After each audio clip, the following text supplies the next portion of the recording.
एक टाइम था जब बॉम्बे की गलियों में डोंगरी का एक लड़का छोटी मोटी चोरी और लोगों को डरा धमका कर पैसे वसूला करता था। आज वो डी कंपनी का ग्लोबल डॉन है। ये है दाऊद इब्राहिम का सफर, जिसे लोग देसी एल कैपोन के नाम से भी जानते हैं।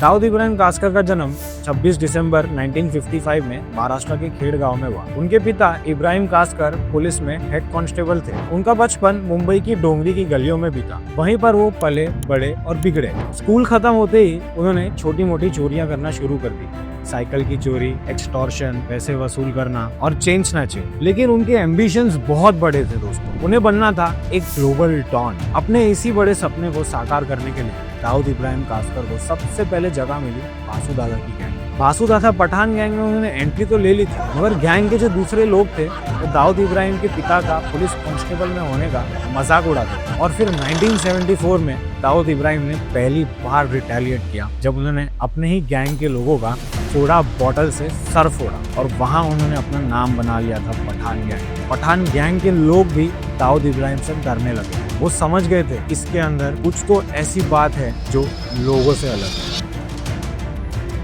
दाऊद इब्राहिम के जो सपने थे वो कोई गैंग में रहकर पूरे नहीं हो सकते थे। तो 1980s में उसने अपने बड़े भाई शाबिर इब्राहिम कास्कर के साथ में मिलकर एक कंपनी बनाई, डी कंपनी। 1981 में पठान गैंग ने शाबिर इब्राहिम कास्कर की हत्या कर दी और उस हत्या के बाद दाऊद इब्राहिम कास्कर बना अकेला बॉस डी कंपनी। 1986 के आते आते मुंबई की पुलिस काफी एक्टिव हो चुकी थी। उन्हें अंडरवर्ल्ड को अपने सिस्टम से हटाना ही था। तब दाऊद इब्राहिम कास्कर को मुंबई से दुबई शिफ्ट होना पड़ा। वहाँ पे वेल्दी फाइनेंसर और गल्फ माफिया ने उन्हें पूरा सपोर्ट दिया, जिसकी वजह से आज ये डी कंपनी एक सिंडिकेट बनी। 1990s तक डी कंपनी का empire smuggling, extortion, drug trafficking और रियल एस्टेट तक फैल चुका था। इंडस्ट्री और माफिया का tie up dominated this underworld era. इसी समय पर बॉलीवुड के काफी सारे सितारों ने भी डी कंपनी से लोन्स लिए। अपनी फिल्म में पैसा लगाकर अपना ब्लैक का पैसा व्हाइट करते थे। 1990s में अंडरवर्ल्ड का बहुत बड़ा इम्पैक्ट था बॉलीवुड इंडस्ट्री में। फिर आता है 12 मार्च 1993। बॉम्बे में 12 बॉम्ब ब्लास्ट हुए, 257 लाइव्स लॉस्ट, 1400 लोग घायल। और इस हमले का मास्टरमाइंड था दाऊद इब्राहिम कास्कर। इंडिया और यूएस की गवर्नमेंट ने उसे ग्लोबल टेररिस्ट का लेवल दिया और उसके ऊपर 25 मिलियन की बाउंटी रख दी। इम्पैक्ट तो बड़ा हुआ था। डी कंपनी का ग्लोबल नेटवर्क भी एक्सपोज हो चुका था। आपने छोटा राजन का नाम तो सुना होगा। ये दाऊद इब्राहिम की डी कंपनी के बहुत बड़े एसेट थे।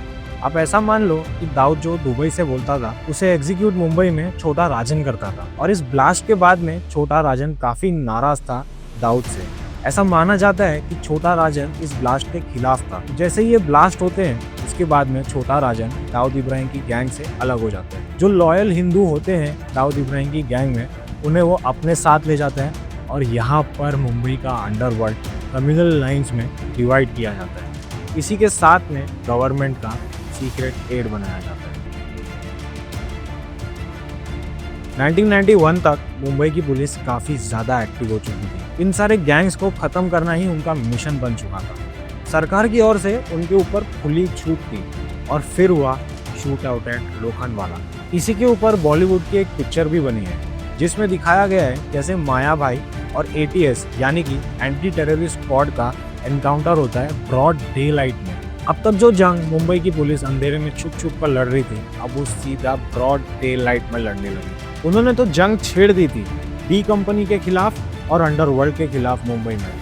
मुंबई को साफ करना ही मुंबई पुलिस का मिशन था। इतनी सारी चीजें करने के बाद में दुबई और दुबई की माफिया भी दाऊद इब्राहिम को सपोर्ट करना बंद कर चुकी। उनके पास जाने के लिए कोई और ऑप्शन बचा नहीं सिवाय पाकिस्तान के। उन्होंने पाकिस्तान के कराची में जाके शरण ली।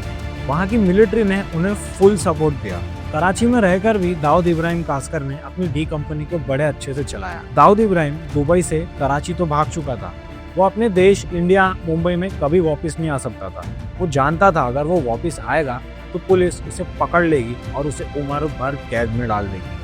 उसके पास कराची के अलावा और कोई ऑप्शन नहीं था। पाकिस्तान की आर्मी ने भी उसे फुल सपोर्ट दिया। पॉलिटिकल पार्टीज में पैसा डालना, पॉलिटिकल पार्टीज को मैनिपुलेट करना दाऊद इब्राहिम अच्छे से जानता था। पाकिस्तान की सरकार भी मान लो दाऊद इब्राहिम से बिक चुकी थी। बाहर रहने के बाद भी दाऊद इब्राहिम ने इतने साल अपनी डी कंपनी बड़े बखूबी चलाई। 2024 में एक रिपोर्ट आई कि वो कराची के अस्पताल में एडमिट है। गूगल में जाकर सर्च कर सकते हो कि दाऊद इब्राहिम की बेटी की जिस घर में शादी होती है वो भी पाकिस्तान के जाने माने व्यक्ति है, और वो बड़े ही शान से बताते हैं कि वो दाऊद इब्राहिम के समधी तारिक परवीन, जो डी कंपनी का एसोसिएट था, उसे बॉम्बे हाई कोर्ट ने 25 महीने बेल दी।